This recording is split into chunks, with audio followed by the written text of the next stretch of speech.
Meus irmãos, eu cumprimento a todos com a paz de nosso Senhor Jesus Cristo, amém. Eu sou muito grato a Deus por essa oportunidade em estar aqui hoje presente, podendo ministrar a palavra. E eu quero agradecer ao presbítero Leandro por essa oportunidade, ao presbítero Rafael também, e a vida de cada um de vocês que estão aqui hoje para poder adorar e exaltar o nome do Senhor Jesus Cristo. Antes de ler o texto, eu gostaria que você fechasse os seus olhos para que pudéssemos fazer uma breve oração. Senhor Jesus e Pai Celestial, aqui estamos nós perante a sua presença. E Espírito Santo, eu não preciso pedir para o Senhor vir, pois eu sei que o Senhor já se faz presente aqui. O que eu te peço é que o Senhor venha manifestar mais da sua presença em nossos corações.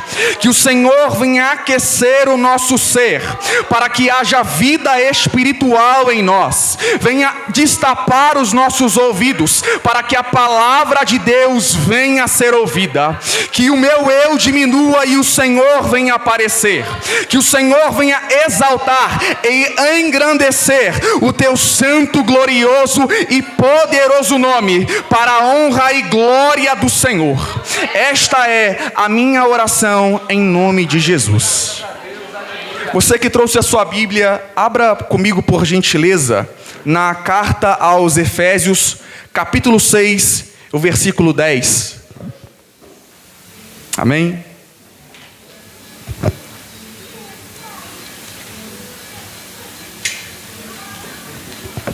Carta aos Efésios, capítulo 6 e o versículo 10.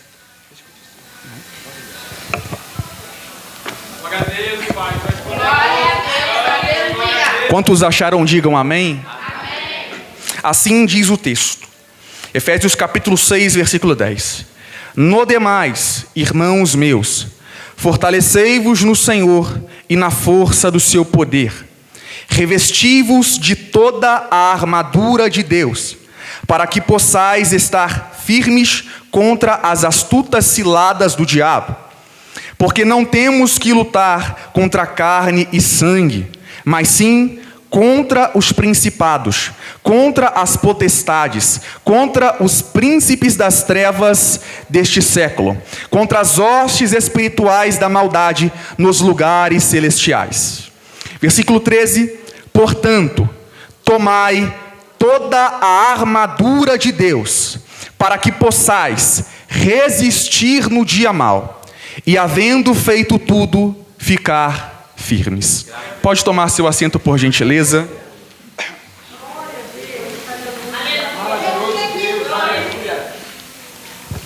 Com toda certeza, todos nós que estamos aqui presentes, já ouvimos falar de um grande homem da Bíblia chamado Paulo.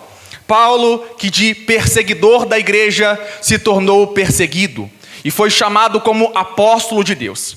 Este mesmo Paulo que nós conhecemos, ele pregou durante 2 anos na cidade de Éfeso, impactando multidões e alcançando muitas vidas pelo poder do Espírito Santo. Mas agora, este mesmo Paulo está preso em Roma. E em sua prisão em Roma, Paulo, ele escreve cartas às igrejas. Em sua prisão, Paulo escreveu a carta aos Efésios, aos Colossenses, aos Filipenses e a Filemão. E sobre esta carta aos Efésios que nós acabamos de ler, um homem chamado João Crisóstomo, pai da igreja primitiva e doutor da igreja, certa vez escreveu sobre esta carta, dizendo que esta carta, ela contém pensamentos e doutrinas importantes, assuntos os quais o apóstolo não revela em outras cartas, aqui ele as manifesta. É claro que toda a escritura divinamente inspirada por Deus é importante, mas eu preciso concordar com João Crisóstomo, pois na carta aos Efésios nós temos um ensino claro sobre a doutrina da salvação e como ela acontece. No Novo Testamento, nós podemos dizer que há 2 temas fundamentais. O primeiro, como somos salvos por Deus. O segundo, como aqueles que foram salvos devem viver. A carta aos Efésios, ela trata desses dois temas. E quando ela trata desses dois temas, nós podemos dividir esta carta em dois. Do capítulo 1 até o 3, a carta vai abordar o primeiro tema, de como o homem é salvo. E a segunda parte, do capítulo 4 até o 6, a carta vai abordar como aqueles que foram salvos e redimidos por Cristo devem viver neste mundo. Não diferente de nossos dias, mas naquela época, talvez alguém pudesse se perguntar: como o homem pode ser salvo? A resposta está bem clara em Efésios capítulo 2, versículo 8 e versículo 9, que diz: vós sois salvos pela graça por meio da fé, e isso não vem de vós, é dom de Deus, não vem das obras, para que ninguém se glorie. Fica evidente e bastante claro que ninguém é salvo por ser bonzinho. O homem não é salvo por suas obras, mas o homem é salvo por meio da fé e pela graça que há na pessoa de Jesus Cristo. Somente em Jesus há a salvação. Somente em Jesus o homem pode ser salvo e justificado. Nós somos chamados justos, mas essa justiça não vem de nós. Nós só somos justos porque fomos justificados em Cristo.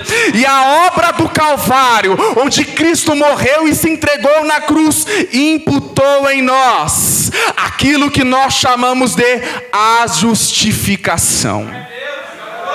E do capítulo 1 até o 3, Paulo também vai tratar de um outro assunto que ele afirma ser um mistério. Mistério este que não foi revelado nos séculos passados. Mistério esse que esteve oculto nos tempos antigos. Qual é esse mistério? Efésios 5:32. Grande é esse mistério. Digo, porém, a respeito de Cristo e da igreja. Aqui está o tema principal da carta aos Efésios: Cristo e sua igreja. E você pode perguntar: por que a igreja de Cristo é considerada um mistério? Porque a igreja de Deus, ela é o corpo de Jesus Cristo. O mistério tem um propósito. Esse mistério que Paulo revela, ele diz o propósito dele em Efésios 1:10, que é de tornar a congregar em Cristo todas as coisas, tanto as que estão nos céus como as que estão na terra.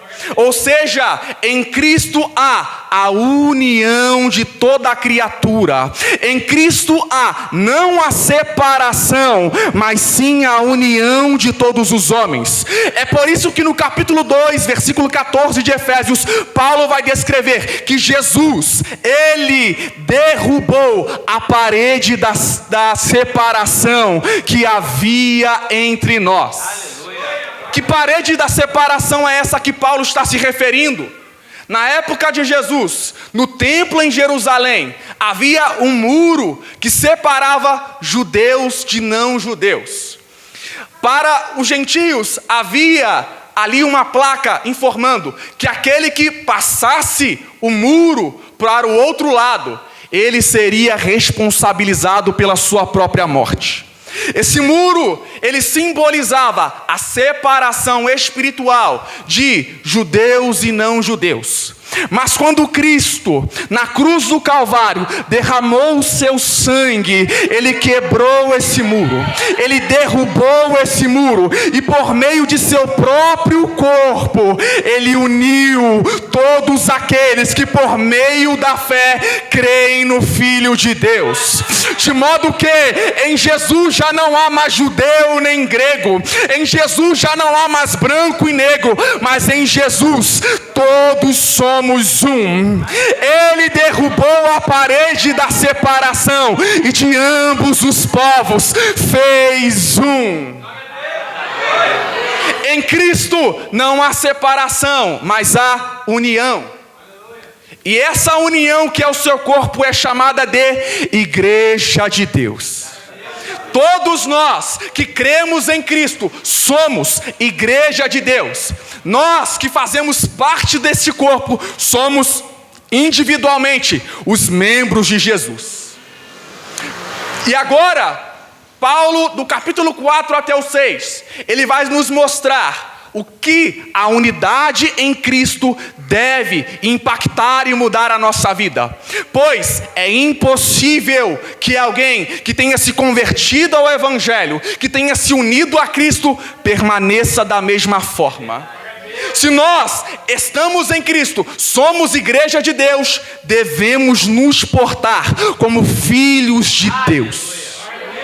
Do capítulo 4 até o 6 de Efésios, Paulo ele vai exortar a igreja a viver uma vida digna de quem foi chamado por Deus, a viver em santidade, a viver no amor do Senhor Jesus. E por último, Efésios 6:10, Paulo vai descrever uma guerra espiritual.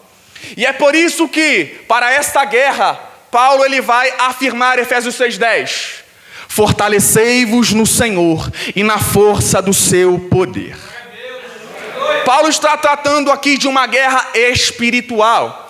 E o crente que faz parte do corpo de Jesus, ele deve se lembrar que ele está inserido num cenário de guerra espiritual. Eu sei que hoje são muitos e não poucos os que estão pregando e ensinando um evangelho de facilidade. Um evangelho onde tudo são flores e não há batalha alguma. Mas diferente do que essas pessoas pregam e ensinam, as escrituras nos mostram que uma vez que nós estamos em Cristo e fomos salvos nele, nós também somos chamados a uma guerra. Nós também somos chamados a uma batalha espiritual. Todo crente em Cristo, ele está num cenário de conflito. E que conflito é esse? É um conflito entre o cristão e o mundo. O mundo não é um berço de ninar, mas o mundo para o cristão, ele é uma arena na qual ele deve batalhar se quiser permanecer de pé. E para que o cristão ele venha permanecer de pé neste mundo, Paulo vai dizer que ele precisa ser forte, ou melhor dizendo, ser fortalecido. Porém, o texto está nos mostrando que essa força não vem de nós. Paulo não diz, seja forte simplesmente. A expressão de Paulo é, fortalecei-vos no Senhor.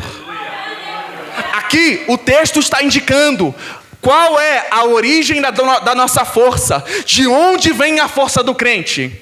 A nossa força vem de Deus. A nossa dependência, ela está em Deus. O crente, ele deve buscar força no Senhor para poder permanecer firme. Força tal, essa que Paulo escreveu em Filipenses 4:13, tudo posso naquele que me fortalece. E quando Paulo escreveu isso, Paulo não estava falando de conquista de bens materiais, mas Paulo estava falando sobre aprender a se adaptar a toda e qualquer situação. Ele diz no versículo 13 que ele sabia o que era passar fome, o que era ter fartura. Ele sabia, assim como nós, o que é estar abatido. Mas Paulo entendeu que ele poderia passar por toda e qualquer situação, porque o Senhor o fortalecia. Deus era a força dele. E a Bíblia está nos mostrando e nos ensinando que Deus deve ser a nossa fonte de poder. Deus deve ser a nossa fonte inesgotável, onde nós buscamos força.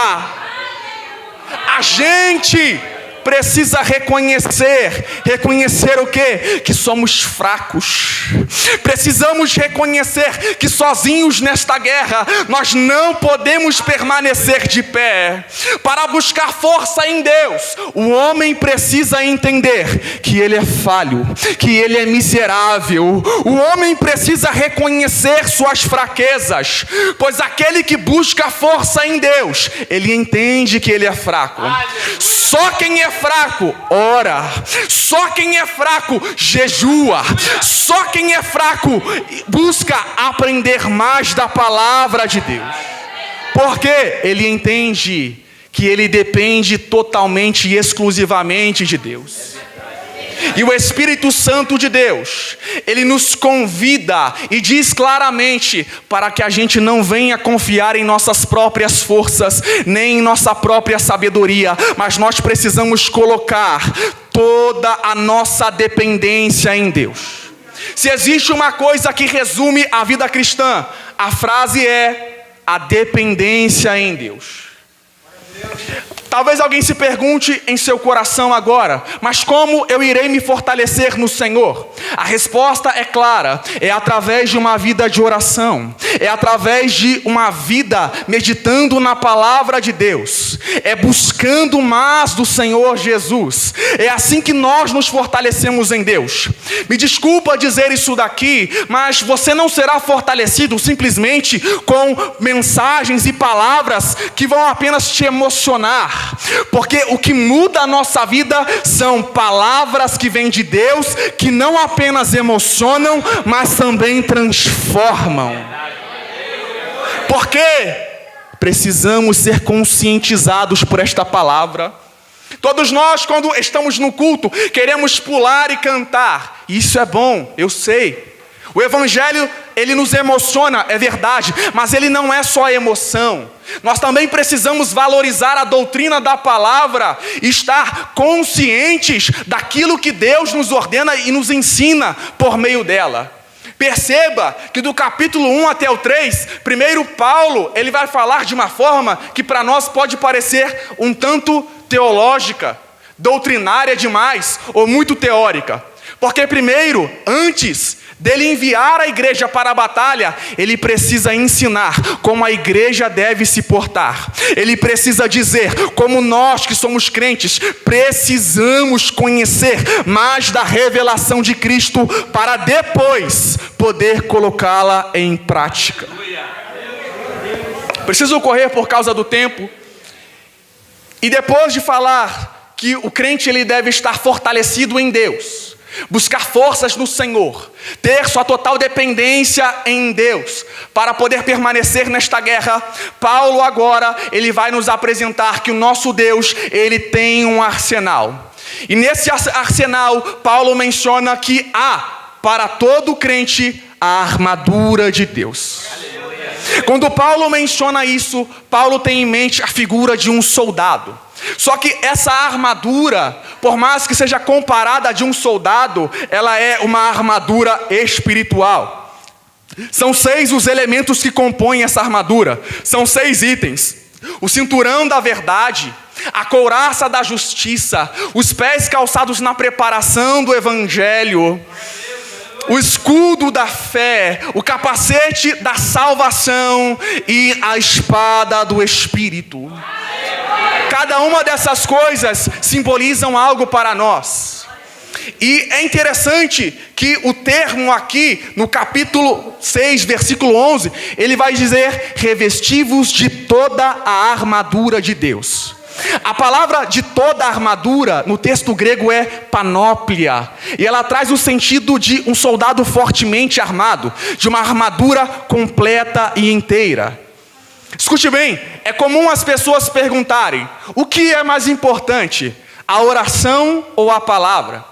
Essa pergunta, na verdade, é uma pergunta ilógica e ilusória, porque seria o mesmo que eu perguntar: qual das 2 asas do avião é mais importante para que ele possa realizar o voo? Obviamente você diria: ele precisa das 2.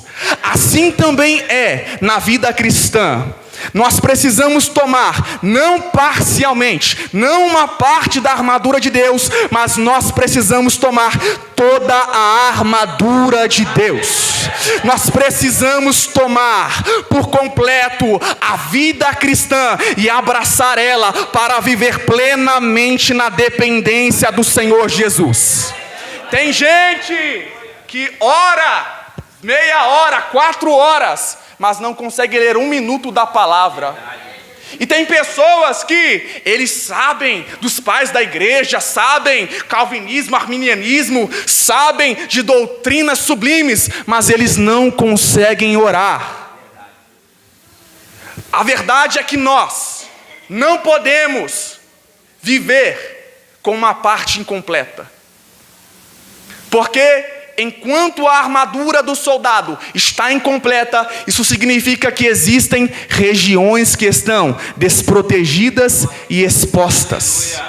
Há brechas para o ataque do inimigo. Nós precisamos, não de uma parte dela, mas de toda a armadura de Deus, para poder resistir às astutas ciladas do diabo. Aqui está a resposta para a pergunta: e por que nós precisamos da armadura de Deus? Para poder resistir ao diabo. Nós não ignoramos Satanás e seus ardis. Aqui, em outras partes da Bíblia, é mencionado que Satanás ele é astuto. E eu quero listar aqui 3 inimigos que o crente enfrenta. Primeiro, a sua própria carne com seus desejos pecaminosos. Segundo, o mundo, porque o mundo já está no maligno. 1 João 5,19. Ou seja, o mundo está corrompido pelo mal e procura corromper aqueles que estão no bem. E por último, terceiro, o inimigo do crente é Satanás. Aquele que Pedro escreve, 1 Pedro 5,8. O diabo, vosso adversário, anda em derredor, bramando como um leão, buscando a quem possa tragar. Então, nós não vamos afirmar que tudo é diabo, mas também não podemos cair e dizer que nada vem dele. Porque Satanás, ele coloca emboscadas em nosso caminho. Ele tem suas artimanhas e suas ciladas. E nessa batalha, todo crente enfrenta. Nós podemos ver isso ao longo do nosso dia a dia, por meio da cultura que nós vivemos, por meio da televisão, das redes sociais. Todos os dias nós somos bombardeados com tentações de Satanás para nos desviar da verdade, para nos induzir ao pecado. Se a gente abre a nossa rede social, nós somos então estimulados a pecar. Mas o crente que possui a armadura de Deus, ele está apto, preparado para poder resistir ao mal. E nessa noite, eu quero dizer a você: tome toda a armadura de Deus, se revista de toda a armadura de Deus. Para quê? Para que você possa permanecer firme no Senhor, para que você não seja mais uma vítima no campo de batalha, mas que você, apesar dos vendavais e das ondas que vêm contra ti, esteja agarrado aos pés de Jesus. Porque aquele que tem a armadura de Deus, é como se as ondas viessem contra ele, mas os ventos também, mas ele não é derrubado, porque ele edificou a sua casa sobre a rocha. Edifique a sua vida em Jesus. Já estou caminhando para a conclusão, por causa do horário. E no versículo 13, Paulo, antes de dizer algo para a gente, primeiro ele vai informar que a nossa guerra, ela é espiritual. No versículo 12, perdão. A guerra que nós lutamos, Paulo diz, não é contra carne e sangue, mas sim contra as potestades e os principados. Ou seja, é uma guerra contra os demônios, contra espíritos imundos. De vez em quando, os nossos olhos começam a enxergar as pessoas, os homens, como nossos inimigos. Nós começamos a ficar com raiva daqueles que são ímpios, blasfemam de Deus e são contrários à verdade de Deus.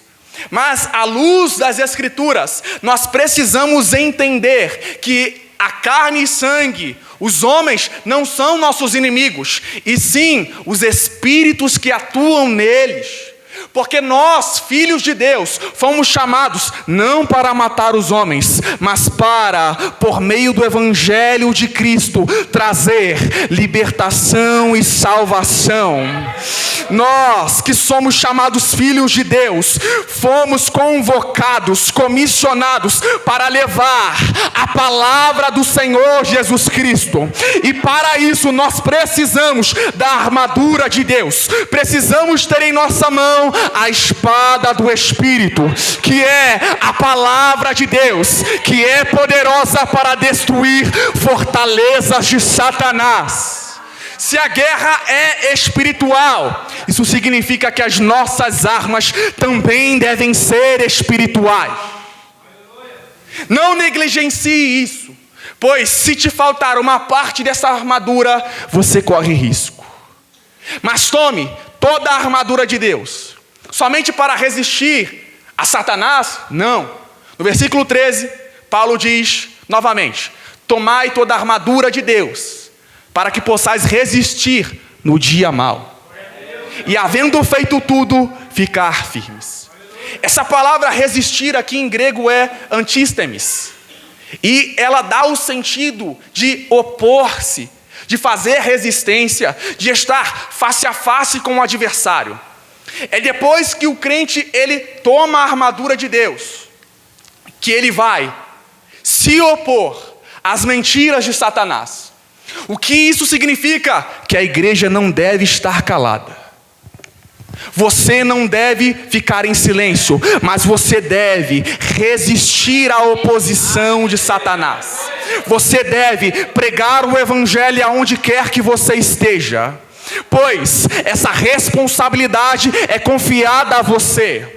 No seu local de trabalho, na sua escola, não espere Deus usar outra pessoa, mas entenda que Deus quer usar você.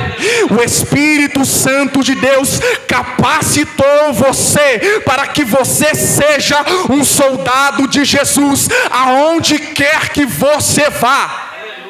Se lembre, você está no campo de batalha. Mas a nossa resistência não é somente aos demônios, nós também precisamos resistir ao dia mau.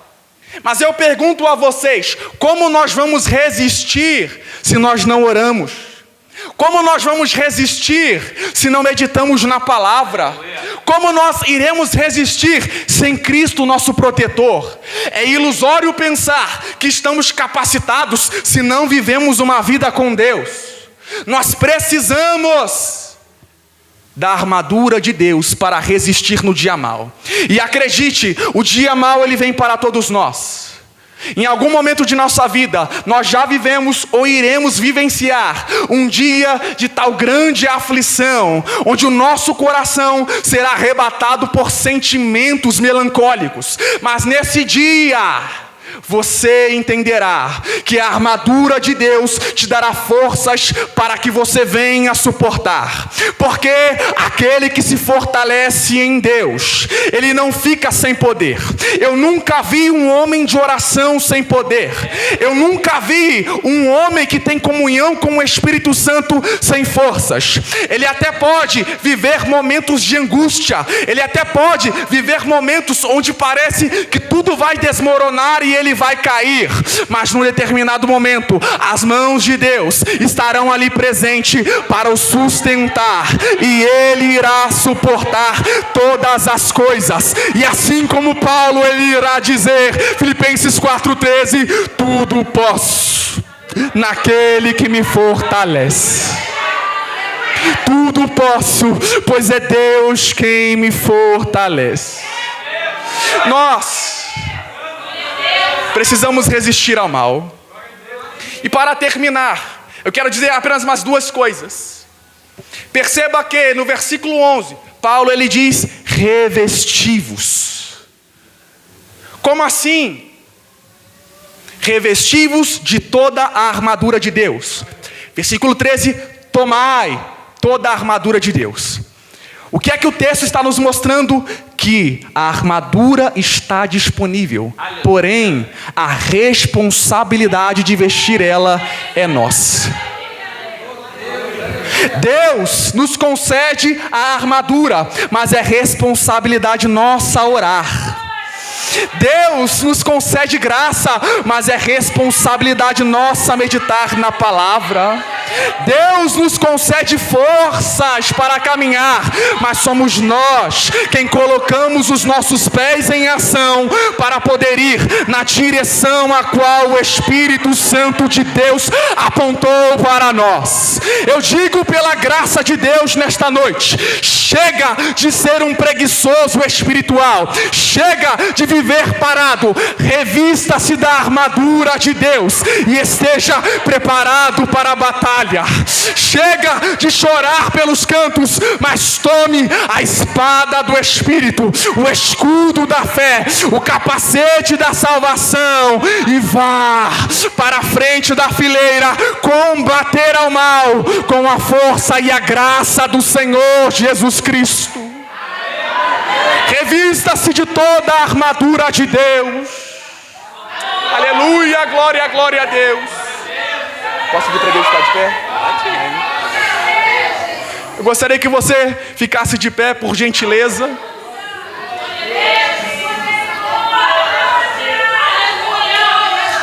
Em Romanos, capítulo 13, versículo 14, Paulo também escreveu: revesti-vos do Senhor Jesus. O que é se revestir da armadura de Deus e se revestir do Senhor Jesus? É colocar em prática todos os itens dessa armadura. É viver uma vida em santidade. É viver não um momento de oração, não 5 minutos de oração, mas é viver uma vida em oração com Deus. E eu quero orar aqui nessa noite. E eu quero chamar também aqui na frente você que quer ser fortalecido pelo Senhor Jesus. Você que quer receber mais força, eu te chamo até aqui na frente. E segundo o grupo de pessoas que eu quero chamar aqui também, é você que não está revestido de Cristo, mas está longe e afastado dele. Esta noite é a oportunidade, a qual não eu, mas o Espírito Santo de Deus te concede, para que você possa estar plenamente no Senhor Jesus. Existe mais alguém? Eu sei que é difícil para a gente vir aqui, até aqui na frente, porque a gente fica com vergonha, mas isso é algo entre você e Deus, e o Espírito Santo de Deus. Eu quero orar então nesse momento, porque eu sei que o Senhor Jesus tem graça para conceder para nós nesta noite. Pode me ajudar a orar por ele? Feche os seus olhos, por gentileza. Amém. Senhor Jesus e Pai Celestial, aleluia. Aqui está a sua igreja e cada uma dessas pessoas que aqui estão presentes. E eu, Senhor Jesus, junto com a ajuda destes homens de Deus, quero orar, intercedendo por estas vidas e por estas almas, para que a presença celestial de Deus seja sobre eles, para que o Espírito Santo de Deus venha derramar da sua presença e da sua graça, fortalecendo eles no Espírito Santo de Deus, que eles sejam revestidos do teu poder, que eles sejam cheios do Espírito Santo de Deus, que eles venham estar trajados, se portando com toda a armadura do Senhor, para que eles possam resistir, para que eles possam prevalecer e combater contra o mal. Libera graça, Senhor Jesus, concede força em nome do Senhor Jesus Cristo.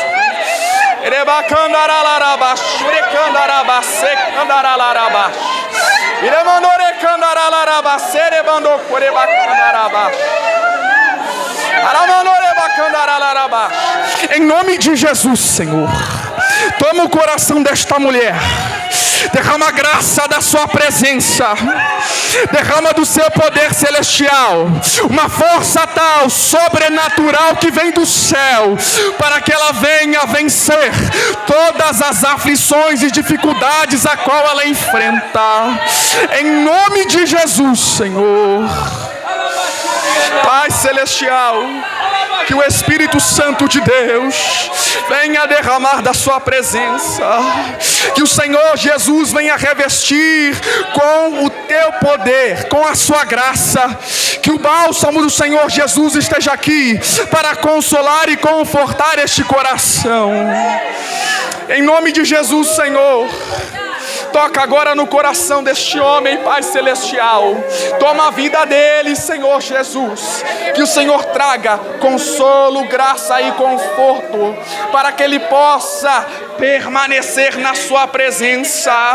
Pois eu sei que é o Senhor quem nos dá força para caminhar. Ó Pai Celestial, dá força aos pés dessas pessoas para que elas possam continuar caminhando no Evangelho da paz, continuar caminhando no Evangelho do Senhor Jesus. Ó Deus Celestial, eu entrego cada vida e cada coração, que o Senhor venha neste exato momento repreender todo espírito maligno, cada demônio e principado que age e opera contra a vida dessas pessoas, seja repreendido no nome do Senhor Jesus. Fortaleça os teus filhos, Pai, fortaleça cada um dos que aqui estão, que eles saiam desta noite crendo com a certeza de que o Espírito Santo de Deus revestiu eles com poder, com graça e com força. Assim eu oro, meu Pai Celestial, entregando todos em tuas mãos, em nome do Senhor Jesus Cristo, meu Pai. Amém e glória a Deus. Aleluia. Aleluia. Creia nessa noite que isso que aconteceu não é obra de homem, mas é a obra do Espírito Santo de Deus. Deus manifesta e revela a sua graça quando Ele quer e onde Ele quiser. Isso que aconteceu aqui não é um avivamento de faísca, mas é um fogo do Espírito Santo de Deus para transformar a nossa vida, para que a gente venha a ser revestido de poder, revestido da presença do Senhor Jesus, para poder prevalecer e permanecer. Antes de entregar o microfone, existe alguém que quer receber Jesus como seu Senhor e Salvador aqui nesta noite? Há alguém aqui em nosso meio? Se não, amém, meus irmãos. Eu agradeço a oportunidade e peço desculpa pelo horário. Amém. Amém. Porque